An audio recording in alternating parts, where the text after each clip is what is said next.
Astaghfirullah. Bismillahirrahmanirrahim. Assalamualaikum warahmatullahi wabarakatuh.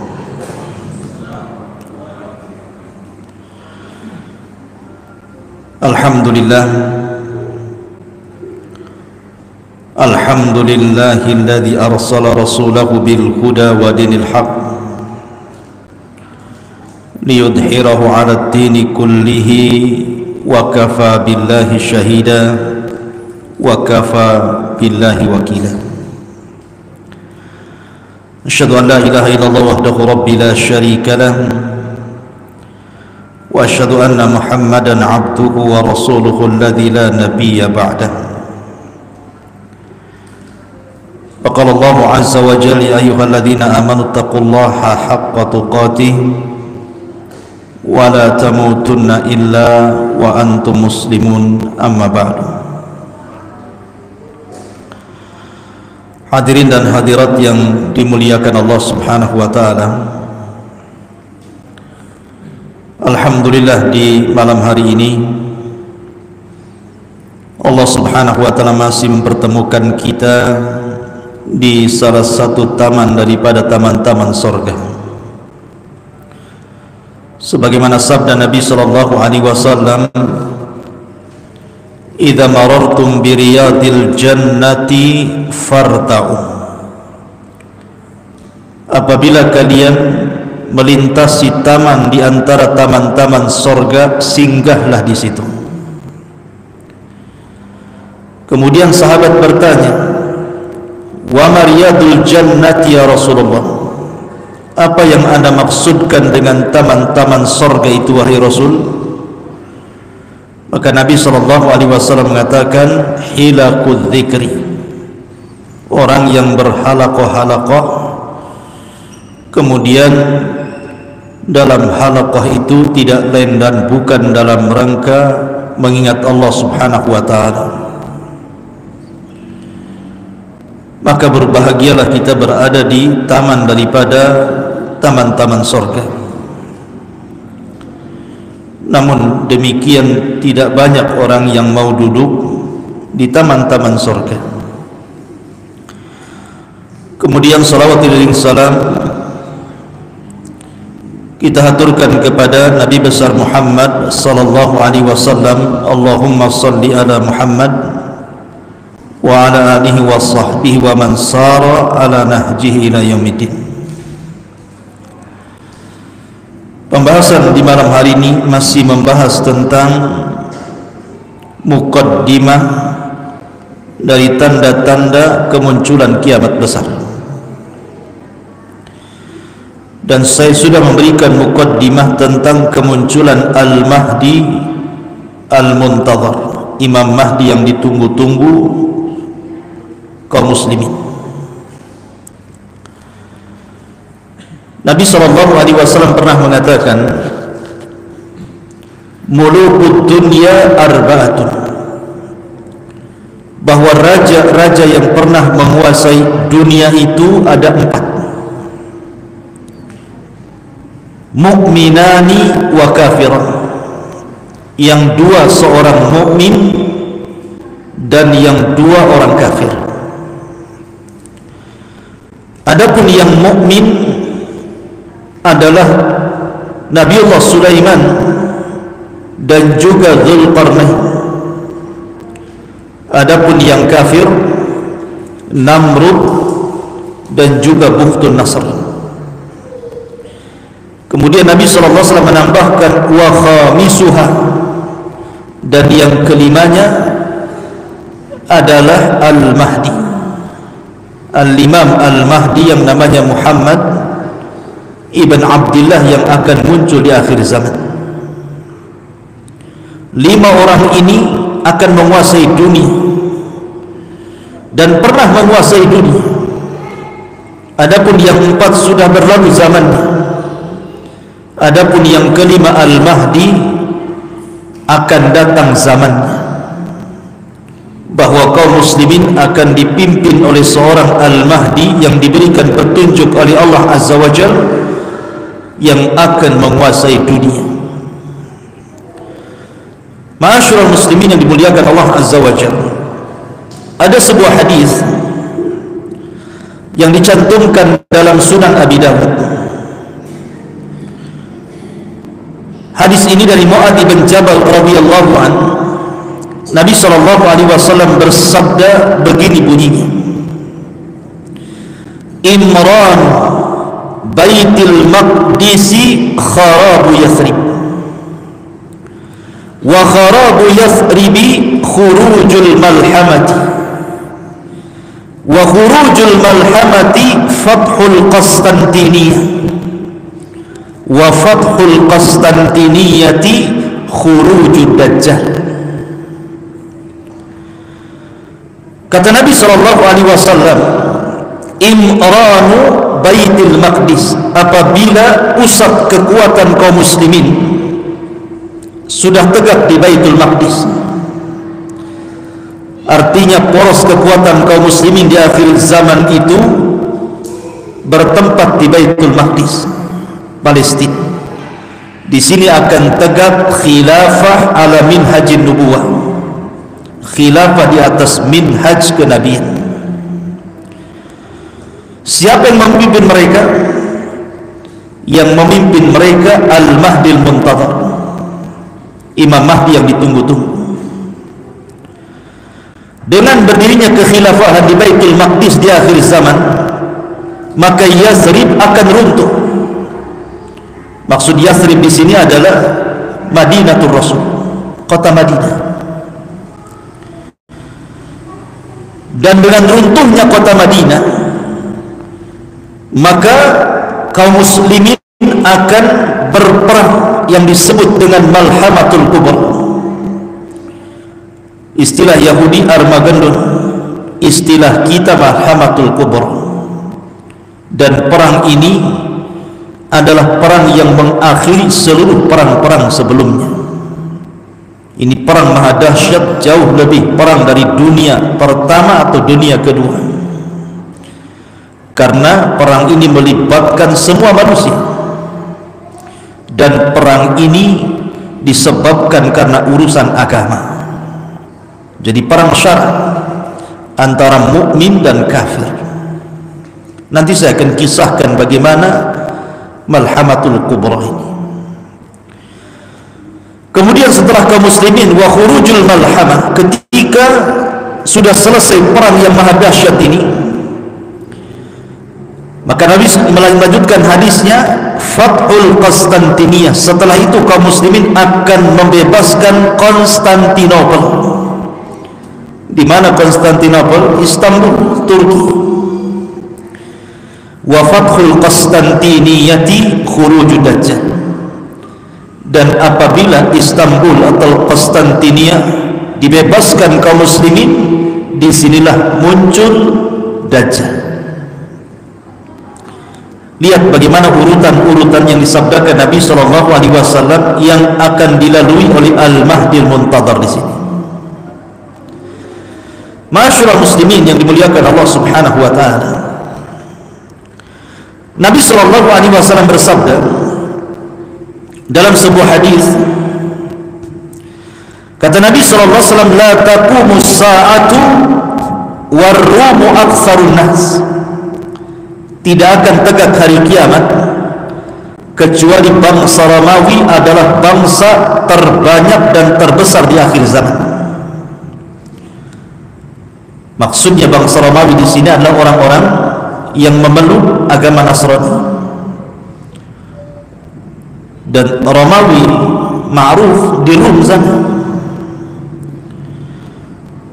Kemudian ketika itu ditanyakan kepada Amr bin As radhiyallahu anhu tentang masalah ini, apa alasannya orang-orang Nasrani jauh lebih banyak jumlahnya di akhir zaman dibandingkan orang-orang Islam? Padahal mungkin hari ini kalau seandainya di data gitu ya, seluruh dunia umat Islam masih yang terbanyak, tapi di akhir zaman orang-orang Nasrani jauh lebih banyak dibandingkan kaum muslimin. Maka Amr Ibn As menjelaskan alasannya, inna fihim khisalan arba'ah, karena orang-orang Romawi, orang-orang yang beragama Nasrani itu punya 4 sifat.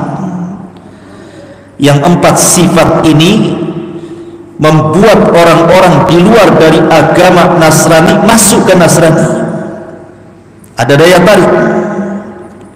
Yang pertama, kata Amr bin As, innahum la ahlamun nas inda fitnatin,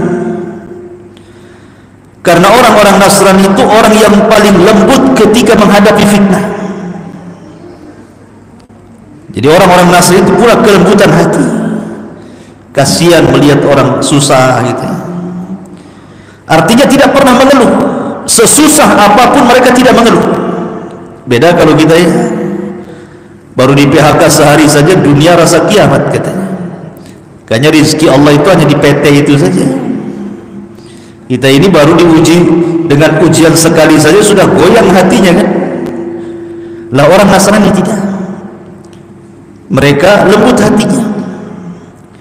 Yang kedua, kata Amr ibn As radhiyallahu anhu, wa asra'uhum ifaqatan ba'da musibatin, kalau mereka terkena musibah, mereka tidak akan lama menangis, mereka akan cepat bangkit. Beda dengan kita ya, jangan musibah kematian, musibah istri lari dari rumah saja sudah stres kita, kepikiran saja. Artinya bahwa seandainya, taruhlah seandainya ada musibah berupa tsunami, akhirnya kemudian menerjang orang-orang Nasrani sampai banyak korban, mereka cepat bangkit, mereka tidak mau terpuruk seperti itu. Itulah kelebihannya orang Nasrani di zaman itu, maksudnya di akhir zaman. Kemudian yang nomor 4, wa khairun nas limasakinihim wa du'afaihim, orang Nasrani itu, orang Romawi Nasrani ini, mereka paling baik khususnya kepada fuqara wal masakin. Mereka suka nolong. Makanya dakwahnya kristenisasi itu menggunakan kekayaan dan diberikan kepada fuqara wal masakin. Makanya mudah orang-orang masuk Nasrani kan. Sebab kalau kita ini berdakwah ngajak orang di luar Islam masuk ke dalam Islam, dan mereka orang-orang susah, mereka akan mengatakan kami tidak butuh dalil, kami butuh beras. Akhirnya kemudian banyak orang yang tidak mau memeluk Islam. Kalau seandainya kita mengajak manusia dengan ekonomi, banyak orang tertarik. Makanya saya dulu waktu saya masih di Singapura, saya punya kawan orang Thailand, orang Patani. Dia jarang sih, sekali-kali lah ke Singapura. Jadi dia cerita, rupanya setelah saya tanya-tanya, dia ketua perhimpunan mu'allaf di Thailand saja, di Patani itu. Dan bukan 1-2, sudah ribuan orang-orang pedalaman masuk Islam karena dia. Ketika itu saya tanya, dengan apa? Padahal secara lulusan agama, artinya sekolah gitu, dia tidak pernah kuliah di luar negeri, ilmunya pas-pasan, tetapi dia bisa mengislamkan ribuan orang-orang pedalaman masuk dalam Islam. Jadi saya katakan, kuncinya apa? Kemudian dia mengatakan, saya membagi-bagikan kartu nama. Mak, kartu nama saja orang bisa bahasa Islam. Kartu nama, depannya alamat kantornya, belakangnya ucapkanlah 2 kalimat syahadat maka Anda akan selamat. Jadi saya tanya, hanya dengan kartu nama? Ya, dengan kartu nama. Tapi kartu nama itu diselipkan di beras 1 karung. Jadi diselipkan di beras 1 karung, di telur 1 kerat gitu, dikasihkan. Jadi bukan orang lihat kartu namanya, karena dikirim beras itulah setiap bulan. Akhirnya nengok kartu nama, akhirnya mereka pun berkumpul bersyahadat. Lu lihat, terkadang orang bisa masuk Islam itu karena ekonomi faktornya kan awalnya, tapi ribuan orang bisa masuk Islam luar biasa. Padahal Rasul pernah mengatakan kepada Ali radhiyallahu an, la an yahdiyallahu rajulan wahidan bika khairul laka min humrin na'am. Kalau lantaran lisanmu satu orang saja dapat hidayah, itu jauh lebih baik daripada unta merah, kinayah daripada dunia yang teramat mahal.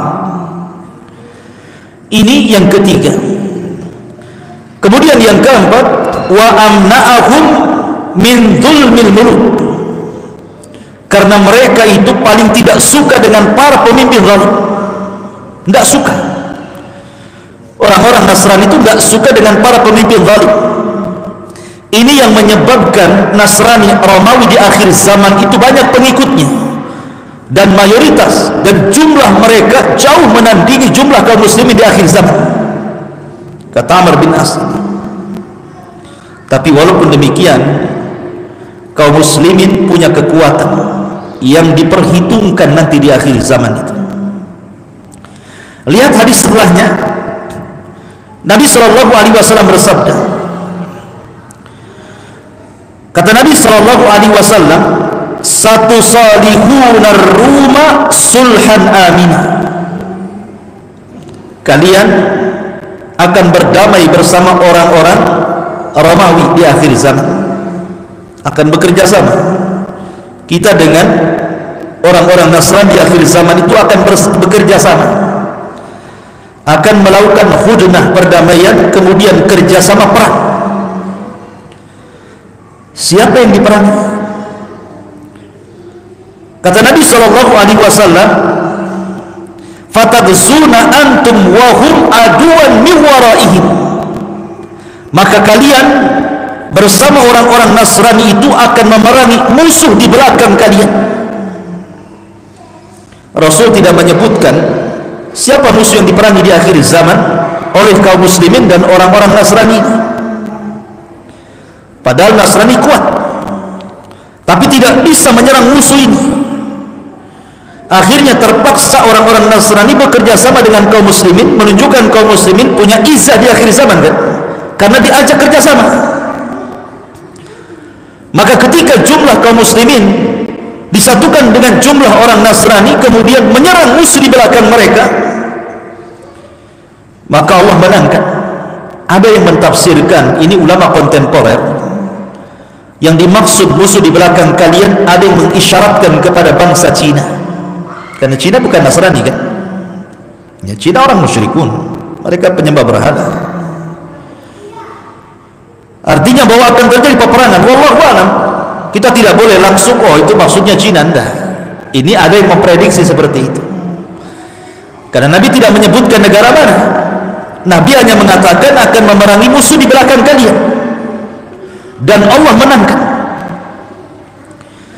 Ketika Allah Subhanahu wa taala menangkan dalam perang ini, di sini terjadi saling klaim antara orang-orang Nasrani dengan kaum muslimin. Kata orang-orang Nasrani, ghalabas salib, ghalabas salib. Ini kemenangan kami, bangsa salib. Tapi orang-orang Islam marah dan mengatakan, balillah ghalab. Bahkan Allah yang telah memenangkan perang ini, bukan kalian. Maka terjadi cekcok itu. Kata orang Nasrani, ini perang kami, kami yang menang. Kata orang muslim, ini perang bersama, Allah yang memenangkan perang ini. Akhirnya cekcok, kemudian berperanglah dalam bentuk pasukan kecil. Maka orang Nasrani pun kemudian membunuh seorang muslim ini. Bangkitlah kaum muslimin. Akhirnya seorang muslim ini membunuh orang Nasrani tadi, kemudian mengambil salibnya dan mematahkannya. Ingat, salib itu lambang bagi orang Nasrani, kalau dipatahkan sama ngajak perang, kan begitu. Cuman masalahnya mereka ada perjanjian damai, tidak boleh saling menyerang. Tiba-tiba peristiwa yang kecil ini kemudian menjadi besar. Maka pasukan Nasrani pun akhirnya kemudian, kata Nabi SAW, fayaddirunal qawmu wa takunu al-malahim. tiba-tiba kemudian ada sebagian pasukan Nasrani tiba-tiba menyerang pasukan kaum muslimin yang kecil, dibantainya kaum muslimin. Maka mendengar pembantaian ini, maka Al-Mahdi Al-Muntadhar, Imam Mahdi yang memimpin, bangkit ketika itu. Ini ngajak perang namanya. Sudah di luar kesepakatan, mau ngajak perang kalian. Disinilah terjadi dua pasukan yang berhadap-hadapan antara kubu kaum muslimin dengan kubu Nasrani Romawi. Perang inilah yang disebut dengan Malhamatul Kubra, dipimpin oleh Al-Mahdi Al-Muntadhar yang kelak akan muncul di akhir zaman. Ma'asyiral muslimin yang dimuliakan Allah Subhanahu wa taala, apa kata Nabi? Fayastami'una lakum fayatunakum fi 80 ghayah ma'a kulli ghayatin ashra'alaf. Maka mereka orang-orang kafir itu, orang-orang Nasrani itu akan datang membawa pasukan untuk memerangi kalian sebanyak 80 negara. Ghayah itu artinya negara. Jadi negara-negara yang sama agamanya, Nasrani, akan bergabung. Setiap negara membawa 10.000 pasukan. 10.000 kali 80 kan itu. Wah, per ribu pasukan tuh. Artinya kaum muslimin kalah jumlah di sini. Tetapi bagi kaum muslimin jumlah itu tidak mempengaruhi dalam perang. Karena Allah Subhanahu wa taala mengatakan, kam min fi'atin qalilatin ghalabat fi'atan katsiratan bi'idznillah. Betapa banyak kelompok kecil mampu mengalahkan kelompok besar, semua karena izin Allah. Bukan karena peralatan yang canggih, bukan karena ketangkasan perang, bukan. Menang kalah itu semua takdir dan izin Allah Subhanahu wa taala. Ma'asyiral muslimin yang dimuliakan Allah Azza wa Jalla, dan itu sudah terbukti dalam sejarah. Perang Badar, kaum muslimin sedikit menang. Khaybar dan perang-perang yang lainnya. Akhirnya kemudian ketika mereka berhadap-hadapan, maka terjadilah pertempuran hebat yang disebut dengan Armageddon, atau dalam bahasa kita Malhamatul Kubra. Kenapa perang itu disebut malhamah?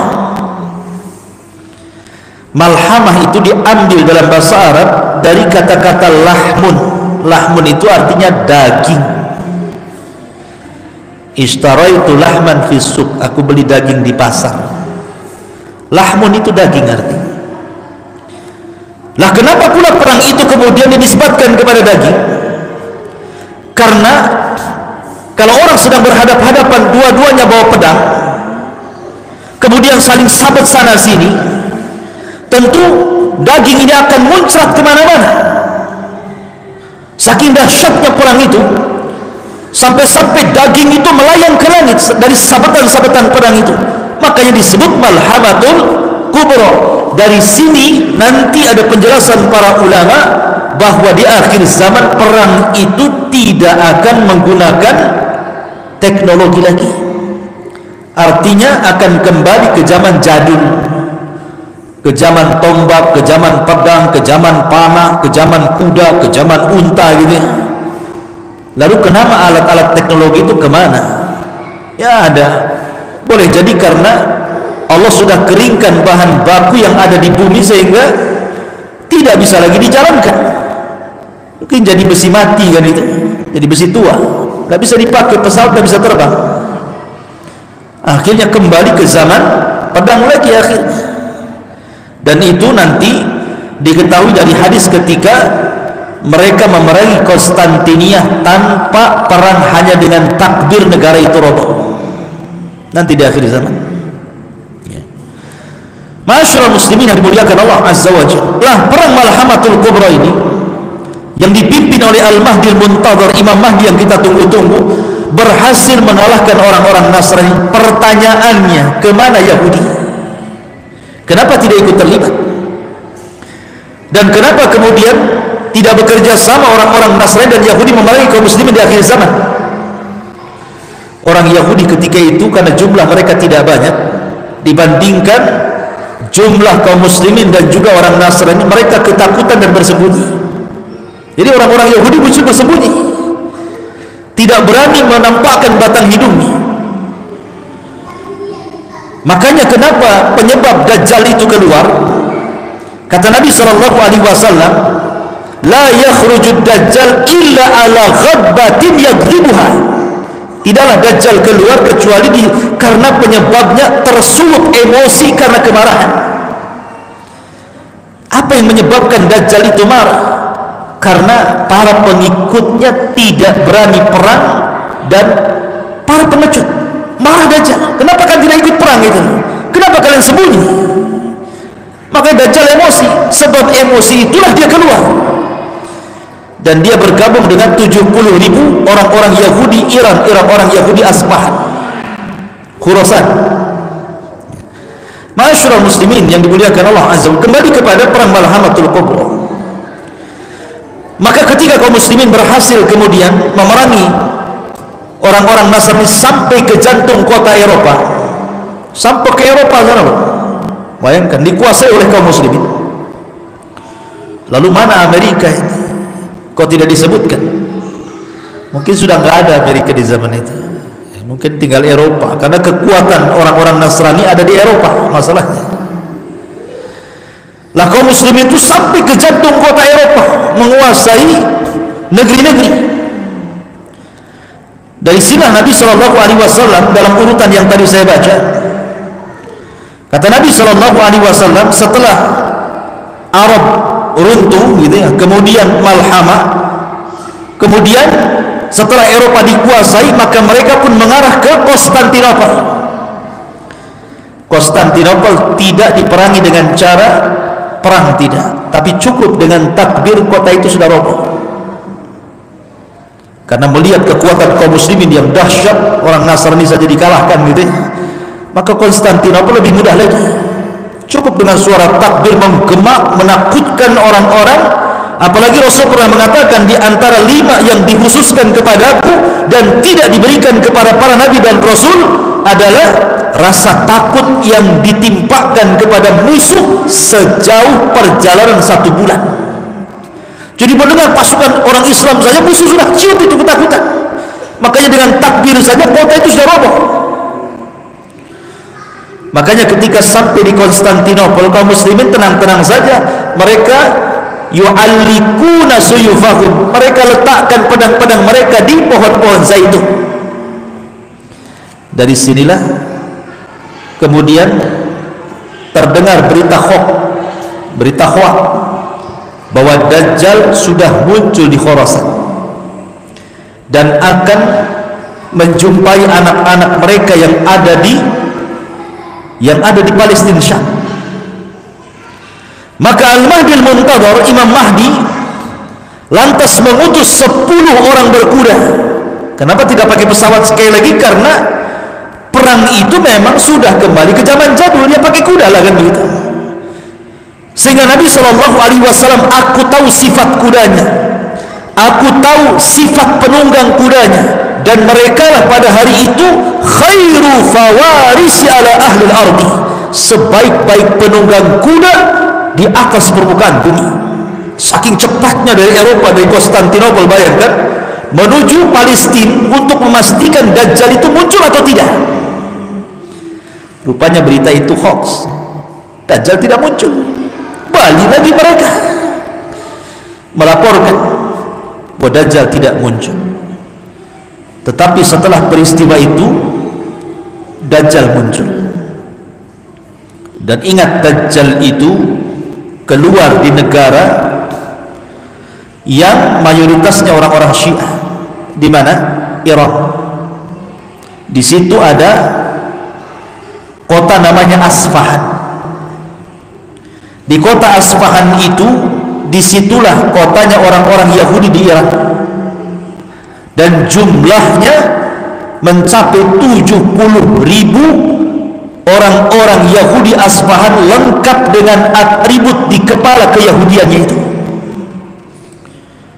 Dan nanti Dajjal akan mati di negara yang mayoritas Yahudi, Israel. Di situ ada kota namanya Babil Lut. Disitulah Dajjal meninggal. Muncul dari negara yang mayoritas Syiah, meninggal di negara yang mayoritas Yahudi. Seolah-olah ada hubung kait Syiah dengan Yahudi di sini. Ya. Masyarul muslimin yang dimuliakan Allah Azza. Adapun kisah Dajjal itu ada kisah tersendiri panjang. Kita kembali kepada kisah Al-Mahdi Al-Muntadhar. Lah Imam Mahdi Al-Muntadhar, Imam Mahdi yang ditunggu-tunggu, Muhammad ibn Abdullah Al-Alawi Al-Hasani, yang Allah Subhanahu wa ta'ala perbaiki dalam satu malam. Kan Imam Mahdi itu kan tidak tahu dirinya bahwa dia akan menjadi Imam Mahdi dan dibaiat oleh kaum muslimin. Kan tidak tahu. Kalau orang sekarang sudah tahu aku Imam Mahdi, saya Mahdi baiat saya. Loh, Imam Mahdi itu tidak tahu dia kalau Imam Mahdi. Gimana pula kau tahu saya Mahdi baiat saya, katanya. Hadis Nabi yang mengatakan bahwa Imam Mahdi itu tidak tahu kalau dia akan diangkat menjadi imam besar.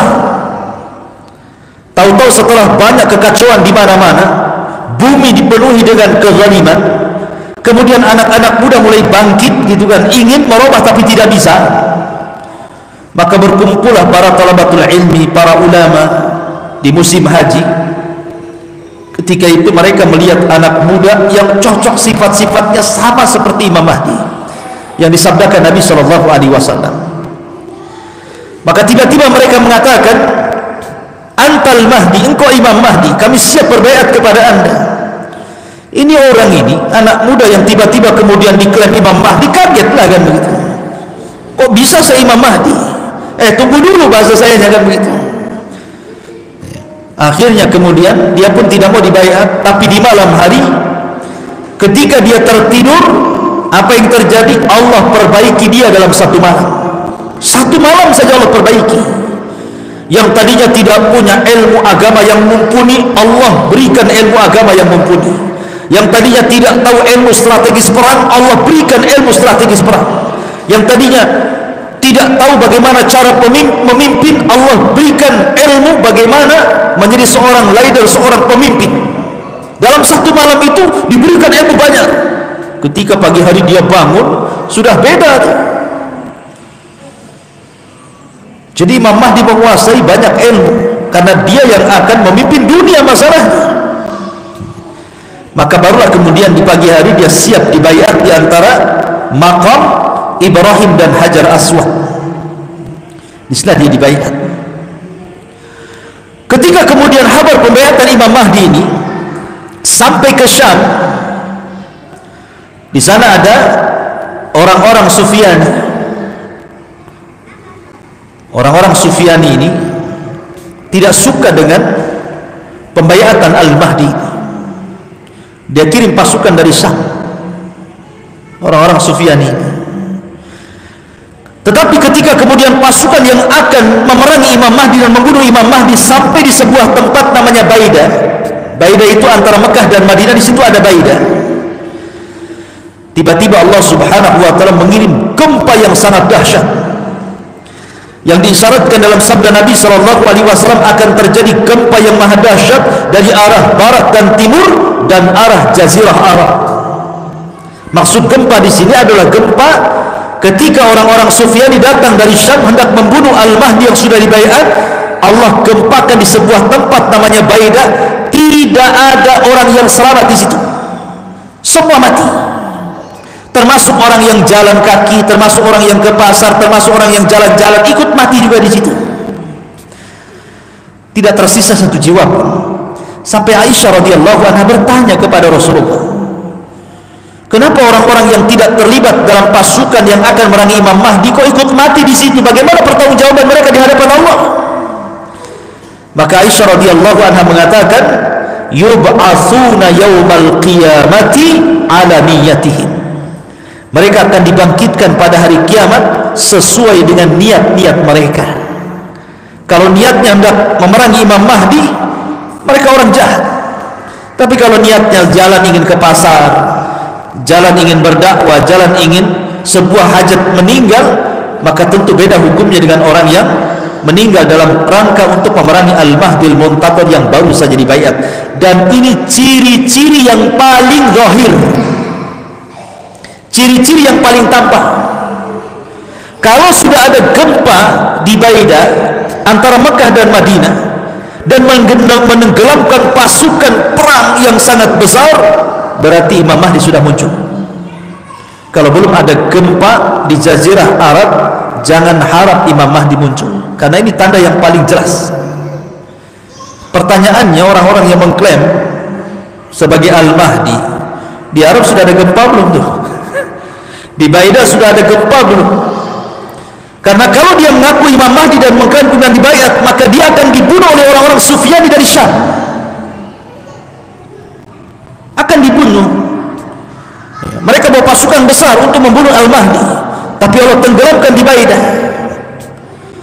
Berarti kalau seandainya mengklaim bahwa saya Mahdi atau si fulan Al-Mahdi, sementara belum ada tragedi penenggelamkan pasukan di Baidah, berarti dusta pengakuannya itu. Karena itu alamat yang paling jelas munculnya Imam Mahdi. Ada gempa di Baidah antara Mekah dan Madinah. Ketika itu, maka Al-Mahdi pun diminta untuk datang ke Palestina. Maka bergeraklah dari Mekah dibaiat, kemudian ke Madinah dibaiat, banyak orang Arab yang ikut baiat. Kemudian Imam Mahdi pun datang ke Palestina karena kekuasaan kaum muslimin di situ.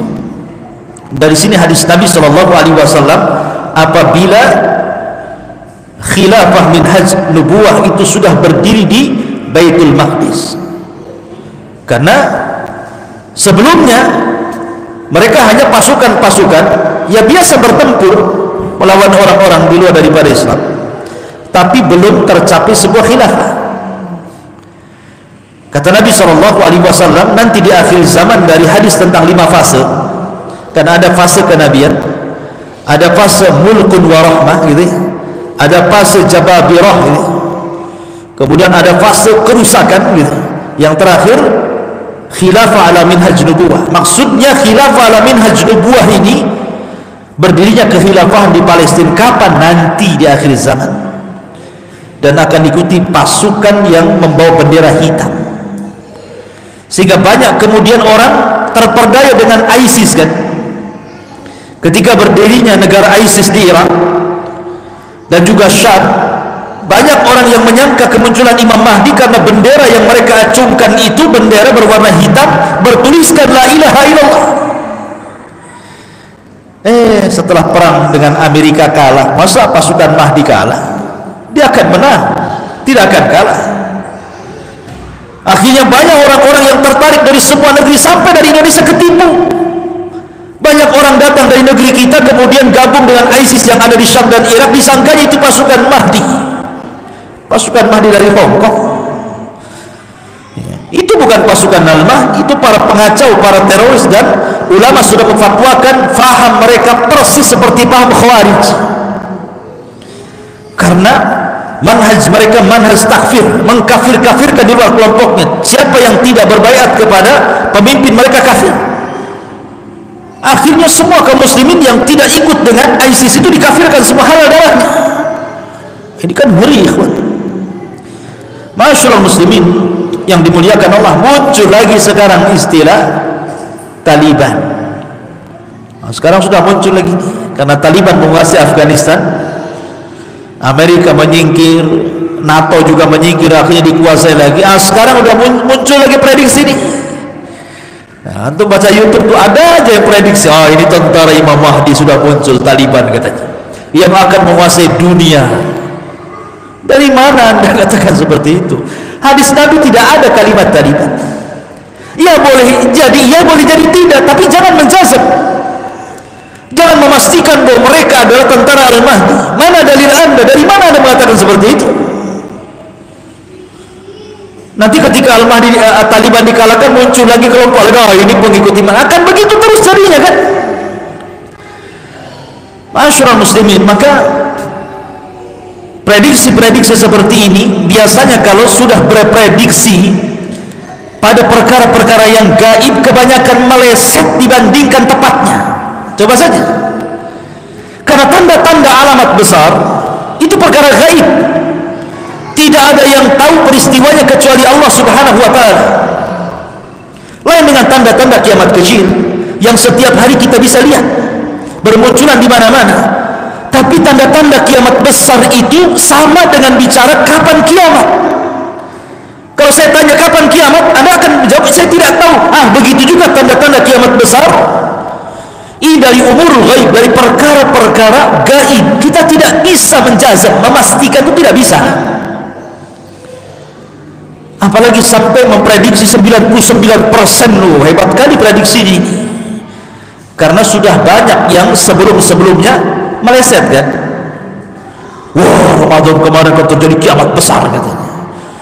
Karena akan muncul dukhan, langit akan gelap tepat di tanggal berapa? 15 bulan Ramadan. Sampai saya itu punya kawan di Tiban Kampung, orang awam. Jadi di tanggal 15 Ramadan itu dia cerita, saya tidur sama istri saya dibangunkan, bang nggak boleh tidur bang. Kenapa? Mau kiamat katanya. Subhanallah, orang Tiban Kampung. Kenapa sampai merokok itu? Kenapa kamu? Ini tengok YouTube-nya, ini malam ini akan terjadi dukhan katanya. Sampai orang Tiban Kampung ketakutan gara-gara prediksi 15 Ramadan itu. Ternyata lewat sampai subuh tak ada dukhan, yang ada dia yang buat dukhan. Dia ngerokok keluar dukhan, itulah dukhan. Subhanallah ikhwan, nggak jadi pula prediksi itu. Maka janganlah kita prediksi inilah itu gitu. Sudah beriman saja akan datang itu. Selesai. Ya sudah, Isya ikhwan. Insyaallah kita lanjutkan di minggu depan. Subhanallah bihamdika asyhadu an la ilaha illa anta astaghfiruka wa atubu ilaik. Allahu ta'ala. Assalamualaikum warahmatullahi wabarakatuh.